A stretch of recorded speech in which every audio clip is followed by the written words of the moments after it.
예수께서 일어나사 거기를 떠나 두루 지방으로 가서 한 집에 들어가 아무도 모르게 하시려 하나 숨길 수 없더라. 이에 더러운 귀신 들린 어린 딸을 둔 한 여자가 예수의 소문을 듣고 곧 와서 그 발에 엎드리니, 그 여자는 헬라인이요 수로보니게 족속이라. 자기 딸에게서 귀신 쫓아내 주시기를 간구하거늘 예수께서 이르시되 자녀로 먼저 배불리 먹게 할지니 자녀의 떡을 취하여 개들에게 던짐이 마땅치 아니하니라. 여자가 대답하여 이르되 주여 올수이다마는 상 아래 개들도 아이들이 먹던 부스러기를 먹나이다. 예수께서 이르시되 이 말을 하였으니 돌아가라. 귀신이 내 딸에게서 나갔느니라 하시매 여자가 집에 돌아가 본즉 아이가 침상에 누웠고 귀신이 나갔더라. 예수께서 다시 두로 지방에서 나와 시돈을 지나고 데가볼리 지방을 통과하여 갈릴리 호수에 이르시매 사람들이 기먹고 말더듬 자를 데리고 예수께 나와 악수하여 주시기를 간구하거늘 예수께서 그 사람을 따로 데리고 무리를 떠나사 손가락을 그의 양귀에 넣고 침을 뱉어 그의 혀에 손을 대시며 하늘을 우러러 탄식하시며 그에게 이르시되 에바다 하시니 이는 열리라라는 뜻이라. 그의 귀가 열리고 혀가 맺힌 것이 곧 풀려 말이 분명하여졌더라. 예수께서 그들에게 경고하사 아무에게도 이루지 말라 하시되 경고하실수록 그들이 더욱 널리 전파하니 사람들이 심히 놀라 이르되 그가 모든 것을 잘하였도다. 못 듣는 사람도 듣게 하고 말 못하는 사람도 말하게 한다 하니라. 하나님 말씀입니다. 아멘.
아멘. 옛말에 열 길 물속은 알아도 한 길 사람 속은 모른다 합니다. 한 길이 보통 8자 내지 10자라 하니까 2.4에서 한 3m가 한 길인데 사람 한 사람의 큰 사람 장정의 키만큼이 한 길이죠. 그런데 10길이면 한 30m 깊다면 그런 깊이에 있는 물도 맑으면 헤아릴 수 있는데 한 길도 못 되는 사람 마음은 부부라도 헤아리기 어려울 수 있습니다. 그렇다면 하나님 마음은 어떠하겠습니까? 우리가 하나님 마음을 알 수 있을까요? 예수님 마음을 잘 헤아릴 수 있을까요? 아마 더 어려운 일이 아닐 수 없습니다. 그런데 참으로 오늘 본문에 보면 예수님 속마음을 잘 안 여인이 나오고 있습니다. 말을 바꾸면 이 여인은 예수님의 속마음을 잘 믿는 여인이라고도 할 수 있습니다. 성 어거스틴은 나는 이해하기 위하여 믿는다. 그렇게 말했고 덧붙여서 알려면 믿으라. 이렇게도 말했습니다. 그렇게 하나님 마음을 알기가 어려우니 믿고 알자 하는 강조였는데요. 이 가나안 이 수로보니게 여인은 예수님 마음을 알았고 믿었습니다. 지난주 우리가 본문으로 마가복음 7장 1절 이하를 상고했었는데요. 그때 본 대로 예수님 제자 중에 몇이 음식을 먹을 때 손을 안 씻고 그래서 장로들이 정한 전통을 어겼죠. 그래서 예수님께 항의하는 사태가 빚어졌습니다. 그런데 예수님은 이제 손 씻고 말고가 아니고 거기서 일어나서 오늘 본문 24절 거기서 일어나가지고 거기를 떠나셨습니다. 그리고는 어디로 가셨냐 하면 또 북쪽에 두로 시돈 지역으로 가셨습니다. 그곳은 이방인이 사는, 다시 말하면 부정한 사람들이 사는 그런 부정한 땅인데 아예 거기 가셔서 잠시 머무르십니다.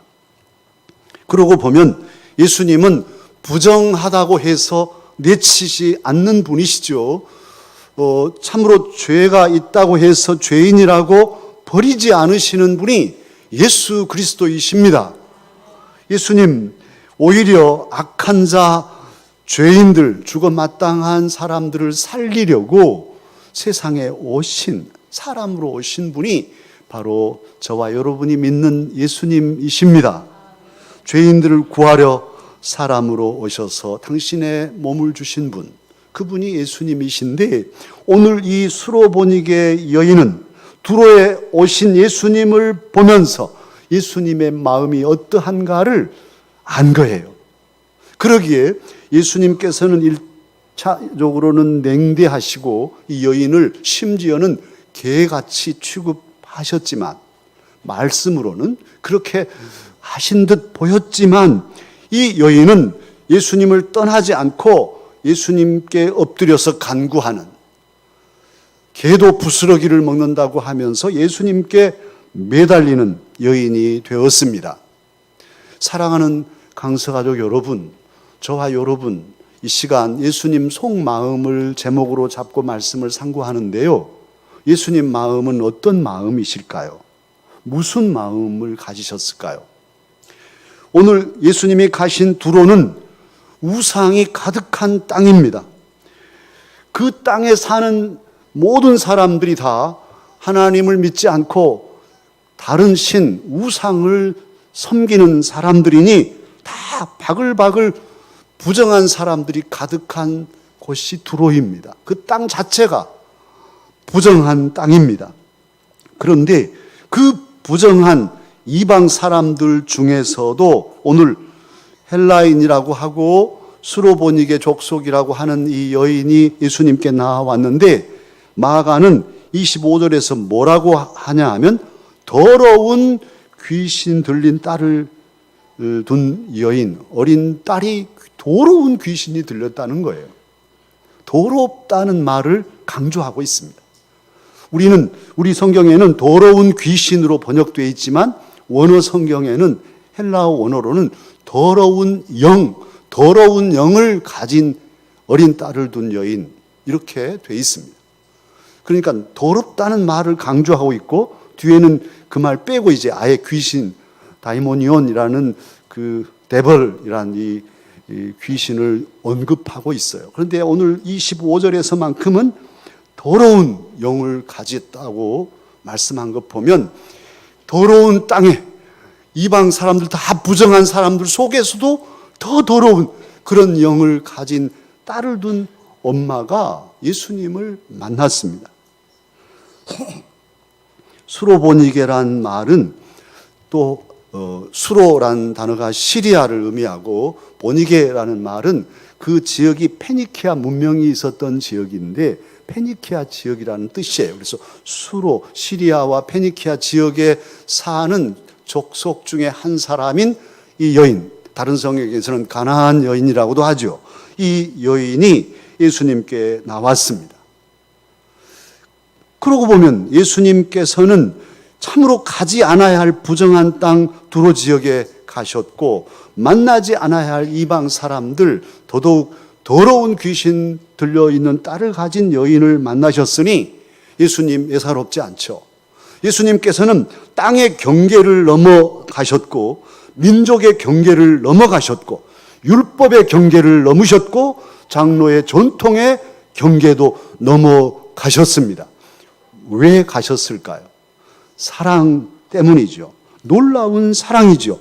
참으로 예수님 아무 생각 없이 거기에 가셔서 우연히 이 수로보니게 여인을 만났겠습니까? 그곳에 가셔서 하신 일은 딱 이 여인 만난 일 하나만 기록하고 있는 걸 보면 예수님께서 그 경계를 넘어가신 중요한 이유는 참으로 어찌할 바를 모르는 병든 딸을 두고 슬퍼하는 이 여인을 만나고 그 여인을 고쳐주고 그 여인의 가정에 기쁨을 주고 그 딸을 고치려고 하신 뜻이 분명합니다. 참으로 예수님께서는 당신의 모든 율법적인 배경과 민족적인 배경을 넘어서서 그곳에도 구원의 빛이 비친다는 사실을 이방의 땅에도 이방의 족속에도 많은 죄인들에게도 구원의 복음은 선포되어야 한다는 사실을 이 수로보니게 여인을 구원함으로써 저와 여러분에게도 증거하여 주십니다. 그러니까 예수님의 오늘 본문에 나오는 냉정한 말씀에도 불구하고 자녀들의 떡을 개들에게 줌이 마땅치 않다고 하시는 이런 냉찬 말씀에도 불구하고 예수님의 속마음은 사랑이 가득한 것이죠.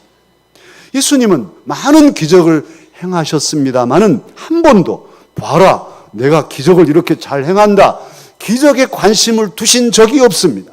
오병이어의 기적을 행하시면서도 그것을 사람들에게 드러내려 하시지 않고 무리들이 임금을 삼으려고 할 때 피하신 분이 예수님이십니다. 예수님의 주 관심은 기적이 문제가 아니고 이건 둘째 문제고 더 중요한 것은 사람입니다. 배고픈 사람, 병든 사람, 상처난 사람, 절망에 빠져 있는 사람, 그 사람을 향한 사랑 때문에 주님은 오셨고 그 사랑을 이루기 위하여 기적을 행하셨습니다. 살릴 사람, 구원할 사람에 대한 사랑이 예수님의 속마음에 있었지요.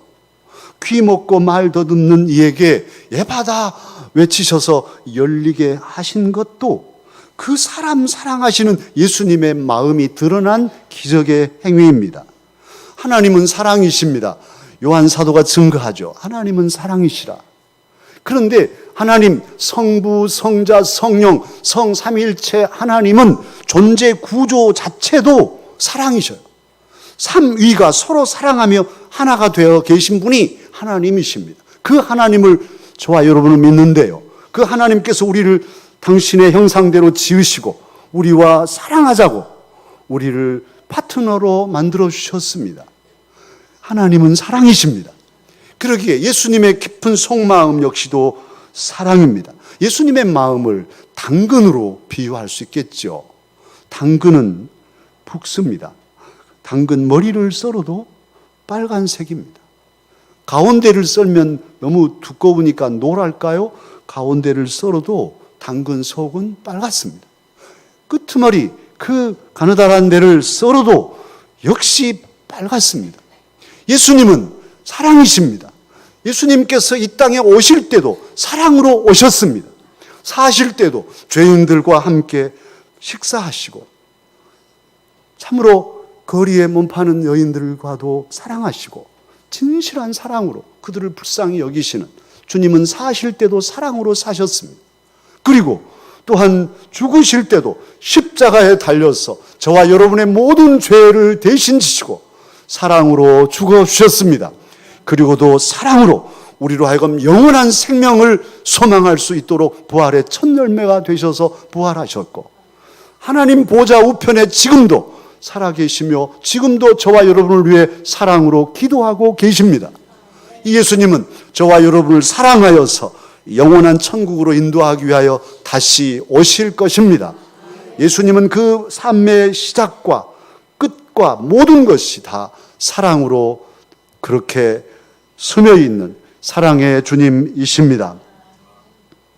그렇다면 이 사랑의 예수님을 우리는 어떻게 만날 수 있을까요? 아무리 하나님이 약속하신 가나안이고 그곳에 딱 하나밖에 없는 성전이 있는 거룩한 곳이라 할지라도 그곳에 예수님이 아니 계시면 그곳은 은혜의 땅이 아니요 이방인의 땅만큼도 못 되는 그런 땅이 되고 말 것입니다. 오히려 우상이 가득한 이방인의 땅이라고 해도 오늘 두로의 지역에서도 보여진 대로 그곳에 예수님 계시면 그곳이 천국이요 그곳에 복음이 있고 그곳에 생명이 있는 소망이 있는 은혜의 땅이 됩니다. 예수님이 계셔야 됩니다. 예수님 계신 곳이 하나님 나라입니다. 그런데 예수님이 계신데도 주변에 많은 사람들이 예수님을 밀고 당기면서 얼굴 보자 하고 또 뭐 여러 얘기들이 있었겠죠. 그런데 정작 예수님을 깊이 만난 사람은 오늘 본문에 두 사람뿐입니다.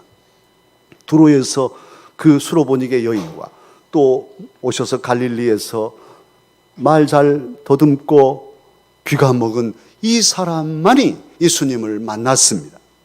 참으로 진정으로 예수님을 인격적으로 만나는 만남이 중요한데 어떻게 해야 저와 여러분도 주님을 이 예배를 통해 만날 수 있겠습니까? 다 함께 예배를 드리는데 다 함께 말씀을 듣는데 주님을 이 말씀 속에서 만나는 사람이 있고 그저 왔다가 그저 가신 분도 있겠죠. 어떻게 해야 주님을 만날까요? 오늘 이 두 사람 주님을 만나서 자신들의 삶이 완전히 변화된 이 두 사람의 특징을 보면 저와 여러분도 주님을 만나는 비결을 알게 됩니다. 오늘 이 여인 어떻습니까? 25절에 보면 이 여인은 예수님의 소문을 듣고 예수님께 찾아왔습니다. 듣는 것이 중요합니다. 믿음은 무엇에서 시작됩니까? 들음에서 납니다. 그러기에 하나님의 말씀을 들을 때 아까 열어주소서 나의 귀를 열어주십시오. 그래 주님의 말씀을 듣게 해주십시오. 이건 설교하고 있는 목사도 마찬가지. 저도 설교하지만 제 설교를 통해서 주시는 하나님의 말씀을 들으면서 설교하고 있어요. 주님 귀를 열어서 주의 말씀으로 듣게 하여 주옵소서. 들어야 믿음이 생기고 그래야 내 영이 사니까. 듣지 못합니다. 안 들립니다. 그러면 영은 피폐해요. 육신은 뭐 힘이 넘칠지 모르지만 영이 피폐해 죽으니 참 평안이 없죠. 그래서 저와 여러분이 주님을 만나려면 매 시간 주의 말씀에 대해서 집중하고 사모하고 그 말씀을 들어야만 주님을 만날 수 있습니다. 오늘 이 가나안 이 수로보니게 여인과 또 이 장애를 가진 사람이 보여준 특징이 또 무엇입니까? 이 여인은 주님께 왔을 때 엎드려서 주님께 간구합니다. 26절에 간구했다고 나와 있고요. 또 이 장애자는 32절에 함께 자기가 말을 더듬기 때문에 말은 못하지만 함께 온 사람들을 통해서 안수하여 주시기를 간구했어요. 간절히 기도를 통해서 주님의 기적을 체험하게 되었습니다. 참으로 놀랍죠. 하나님의 은혜는 내일이 아니에요. 지금 여기서 하나님의 은혜를 경험해야 됩니다. 그러기에 우리의 마음에 간절한 간구가 있어야 돼요. 하나님, 저를 불쌍히 여기시고 오늘 지금 여기서 은혜를 내려 주옵소서. 주님의 은혜 아니면 살 수 없습니다. 여러분의 문제들이 많잖아요. 그거 언제 해결하실 거예요? 오늘 말씀 듣고 가다가 좀 생각해보고 또 집에 가서 묵상하면서 아니에요. 내일은 없을 수 있어요. 지금 항상 종말론적인 의식을 가지고 지금 여기서 주여 주님의 은혜를 주옵소서. 주님을 뵙기 원합니다. 주의 말씀을 통해서 주님 만나주시고 저의 문제를 해결해 주옵소서. 그러한 간구가 있어야 할 것입니다. 오늘 또한 이 세 번째로 이 사람들을 통해서 볼 수 있는 비결은 이 사람들은 전적으로 예수님을 신뢰하였습니다. 예수님 속마음이 사랑임을 알고 믿고 예수님이 뭐라고 하시든지 그 속마음을 꿰뚫어 보고 온전히 신뢰하고 주님 앞에 엎드려서 간구하며 응답을 받았습니다. 수로보니게 여인은 예수님께서 자녀들의 떡을 개들에게 줌이 마땅치 않다고 하실 때 뭐라고 합니까? 오늘 28절 다 함께 읽어보실까요? 이 여인의 주님을 향한 믿음을 알 수 있어요. 다 함께 읽겠습니다. 여자가 대답하여 이르되 주여 올소이다마는 상 아래 개들도 아이들이 먹던 부스러기를 먹나이다. 이렇게 말합니다.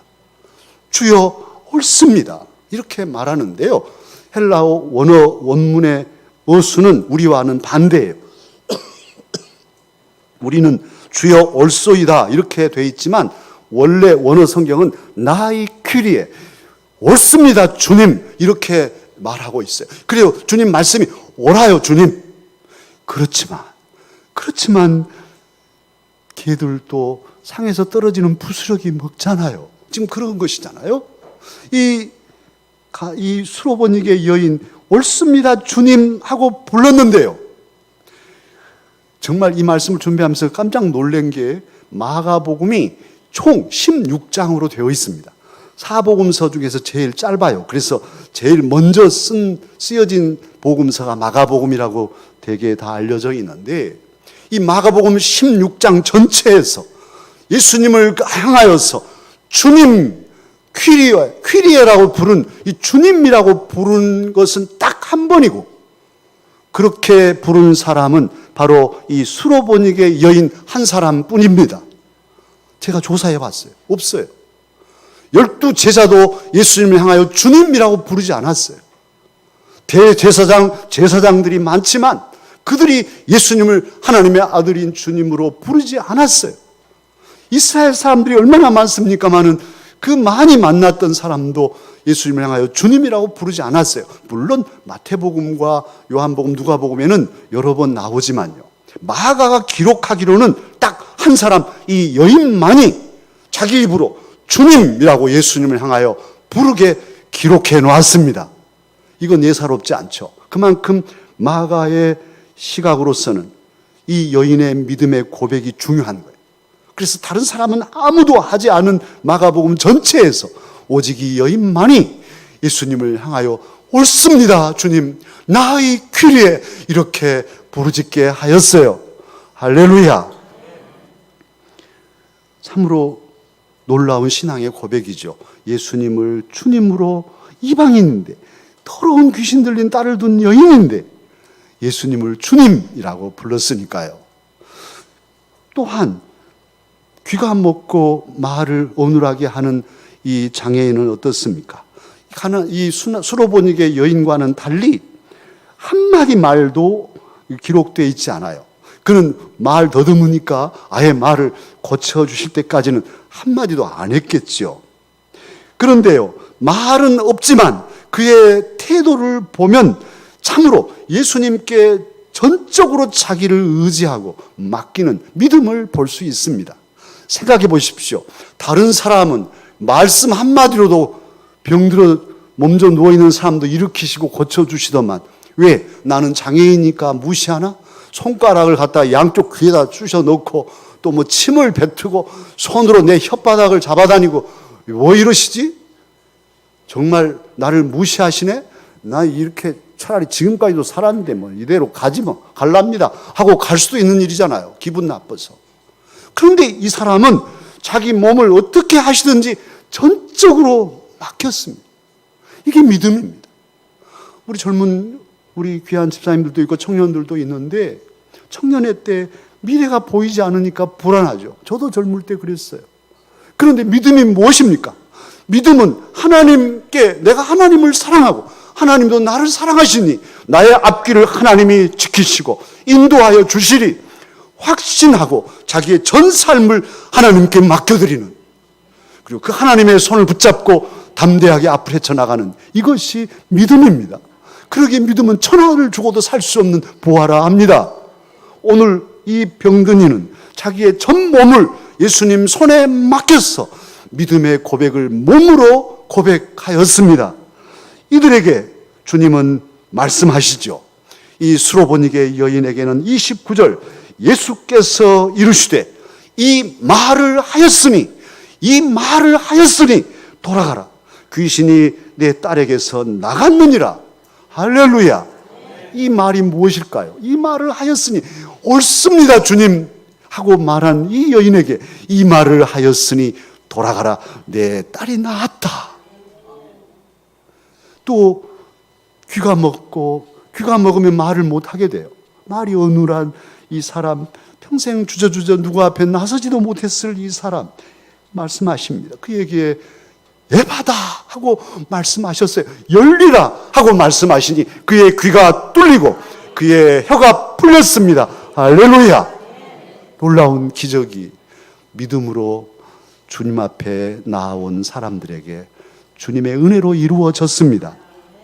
예수님 마음이 사랑임을 알고서 믿고 몸으로 고백하는, 말로 고백하는 이들의 신앙 고백과 갈망과 사모함과 간구를 들으시고 사랑으로 응답해 주셨습니다. 히브리서 기자는 말합니다. 저와 여러분에게는 대제사장, 그것도 큰 대제사장이 있다고 말합니다. 대제사장이란 말 자체가 큰 제사장이란 말인데 그 앞에 또 큰 대제사장이라는 단어를 써서 높고 크신 대제사장이 저와 여러분에게 있대요. 그분이 누구시냐면 바로 예수님이십니다. 이분은 우리를 동정하지 못하실 분이 아니라고 말합니다. 예수님은 저와 여러분을 불쌍히 여기시는 큰 대제사장이십니다. 이렇게 우리에게 큰 대제사장이 계심을 말씀한 뒤로 히브리서 4장 16절에 그렇게 말씀을 주십니다. 그러므로 우리는 긍휼하심을 받고 때를 따라 돕는 은혜를 얻기 위하여 은혜의 보좌 앞에 담대히 나아갈 것이니라. 기도하겠습니다. 오 사랑의 주님, 오늘 또 귀한 성의를 허락하시고 지치고 고난 우리들에게 주님은 사랑이심을 알려주시니